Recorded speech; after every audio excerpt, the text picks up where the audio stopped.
tu gosta que teu time jogue, né? Em cima do adversário, na terceira linha, sempre lá na zaga, na defensiva do adversário, criando oportunidades, mas não saiu o gol. No segundo tempo, teu time começou a estudar o adversário no começo, fez logo o gol, mas tomou logo em seguida, isso acabou prejudicando o teu plano aí de jogo no segundo tempo. O primeiro tempo a gente teve um controle maior, diríamos assim, e a gente sofreu um pouquinho menos.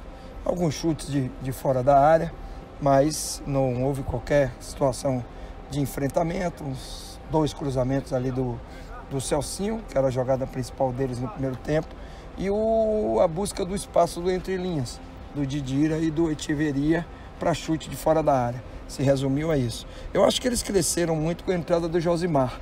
Eles passaram a ter um jogador ali no início do segundo tempo que começou a incomodar um pouco mais, começou a fazer facão principalmente para o lado esquerdo e começou a trazer um certo desconforto para a nossa defesa. Mas mesmo assim, não foi um jogo onde a gente perdeu o controle total das ações. Se você for fazer um levantamento de quem jogou mais, quem teve mais tempo com a bola, quem criou as maiores oportunidades, tenho a certeza que o Ceará vai estar em todos os quesitos que eu falei na frente do CSA. Então, eu poderia dizer assim, nós jogamos no campo do adversário, o adversário precisando vencer, porque eles ainda tinham chance matemática, né, de avançar a próxima fase, e conseguimos ter o controle e ser superiores durante quase todo o jogo. Eu diria que só ali os 15 minutos do segundo tempo, os iniciais, né, que a gente perdeu um pouquinho, eles fizeram uma bafazinha, mas mesmo assim, nada que nos trouxesse nenhum tipo de desconforto. Depois a gente conseguiu fazer um gol numa jogada muito bem trabalhada e tomamos um gol de bola parada, onde o zagueiro, o Leandro, desloca o Richardson na saída, antes de bater o escanteio, e acaba atacando no meio da nossa zona sem ser um defensor para poder trabalhar e pelo menos incomodar ele ali naquela subida. Subiu muito livre, até porque quem estava naquela situação disputando a bola com ele seria o Richardson, ele acabou deslocando o Richardson logo na saída da bola. Mas aí também tem a batida que foi qualificada, o mérito do Leandro, que subiu muito bem, acertou uma bela cabeçada, então a gente não pode tirar os méritos do adversário.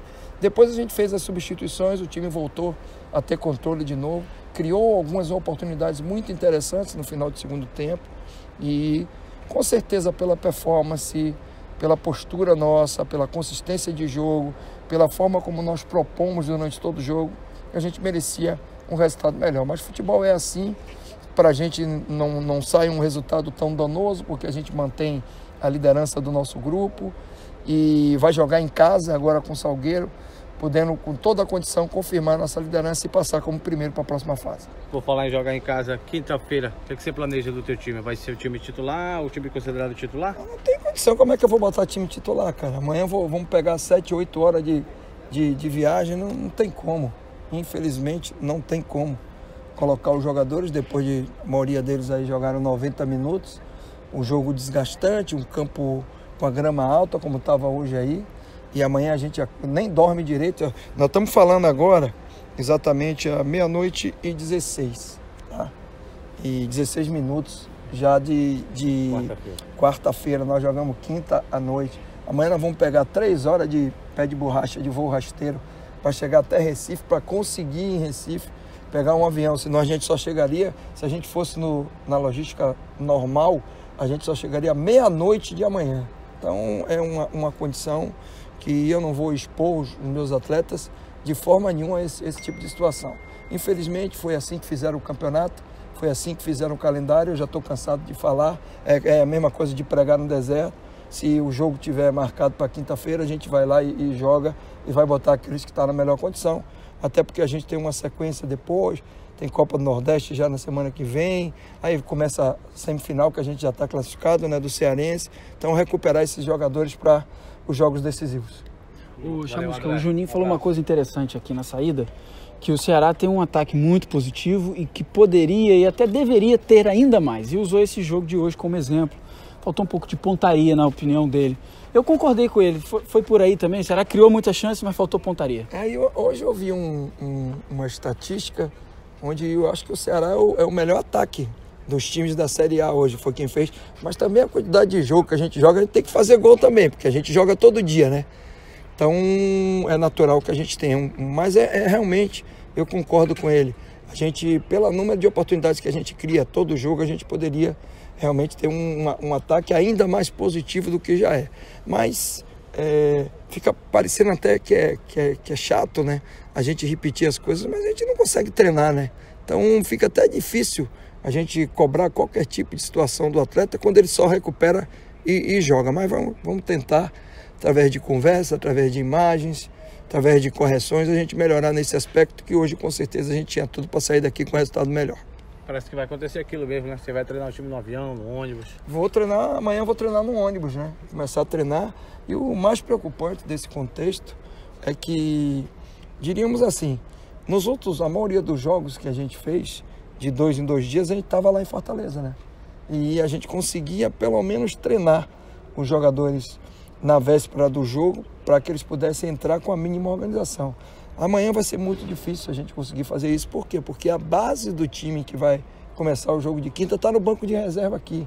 Ou seja, vai estar dentro do ônibus, vai estar dentro do avião. Nós só chegamos no meio da tarde e aí não tem como você acordar às 6 horas da manhã para viajar, passar a manhã toda viajando, uma parte da tarde, expor o jogador dentro do campo para fazer treinamento. Então a nossa situação é essa aí, mas é o que nós temos e vamos passar por cima de todas essas dificuldades através do trabalho, da qualidade dos jogadores e muita oração, pedir muito a Deus. Eu sou baiano, lá tem muita igreja, né? Então vou fazer muita oração para que tudo dê certo e a gente não perca jogador por lesão nesse tipo de calendário aí que estão nos proporcionando.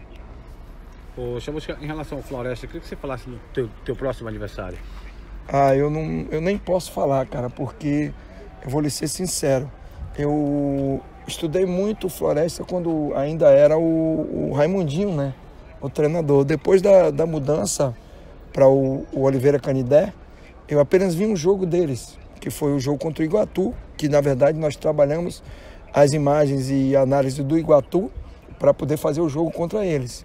Então eu sei que houve uma mudança significativa de postura, de sistema tático. Já conheço mais ou menos o trabalho do Oliveira Canidé, sei mais ou menos quais são os conceitos que ele utiliza, mas a partir de amanhã é que eu vou realmente voltar a minha atenção e começar a analisar o Floresta para poder montar e passar as informações à equipe para o jogo de quinta-feira. Queria que você falasse do Hernandes. Que partida que ele fez hoje em Chamusca? Hernandes jogou muito bem hoje, muito participativo na fase ofensiva do jogo, consistente na fase defensiva e dando muita opção de saída, ele com o Luiz Otávio aqui trabalhando por esse lado. E ele podia ser premiado, teve 2 ou 3 situações de enfrentamento, uma muito clara no segundo tempo e ele podia ter feito um golzinho, mas ele fez um jogo muito bom, muito contente primeiro por ter dado a oportunidade. O critério, na verdade, que foi utilizado foi aquela questão da minutagem, né? Ele não jogou no final de semana, então ele estava numa melhor condição e a gente deu prioridade. Agora está dando muito prioridade essa questão física e ele está um pouco mais encaixado com o Andrigo. E o Romário chegou, já fez 2 jogos, um em cima do outro, já teve que entrar no jogo do Atlético, então a gente está um pouquinho preocupado com a questão da fadiga do Romário, preferiu guardar ele e eu fiquei feliz assim com o desenvolvimento e a performance do Hernandes hoje. E esse crescimento dele vai ser muito importante para nós nessa reta final. Chamusca, só para me finalizar da minha parte, você já falou que realmente é muito prejudicial o que estão fazendo com o Ceará de jogar essas partidas assim, e até falava daquela questão, poxa, a gente conquistou a vaga na Copa do Nordeste, conquistou na Copa do Brasil e a gente está pagando por isso. O que fazer então? E aí eu te pergunto, qual o teu segredo que você consegue estar fazendo com que o seu time jogue? Sendo alternativo, sendo titular, sempre atacando o adversário, nunca deixando, nunca ficando atrás nos jogos. Como é que você consegue fazer isso? A gente tem procurado trabalhar dentro de uma perspectiva onde a gente tem dado a mesma atenção e a gente faz praticamente o mesmo trabalho com qualquer equipe, em qualquer competição, em qualquer atmosfera. A gente nunca faz distinção de um jogo para outro.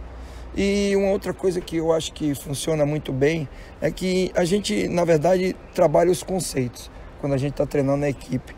E tanto um grupo como o outro, eles têm uma assimilação muito interessante desses conceitos. Então a gente procura trabalhar sempre da mesma forma, com os mesmos conceitos na fase ofensiva, os mesmos conceitos na fase defensiva. Os atletas assimilam isso ajuda bastante. E a gente procura manter, não inventar, né? A gente simplifica muito nas escalações, na mecânica de jogo, são muito parecidas as equipes quando jogam. Então a gente procura simplificar para o jogador, passar a mensagem muito clara, as informações, analisa muito o adversário, passa para os jogadores o respeito a qualquer equipe que a gente vai jogar, e a gente tem conseguido encarar bem e tem conseguido ter uma boa sequência de resultados, apesar desse calendário desumano que colocaram a gente para, principalmente nesse primeiro trimestre do ano.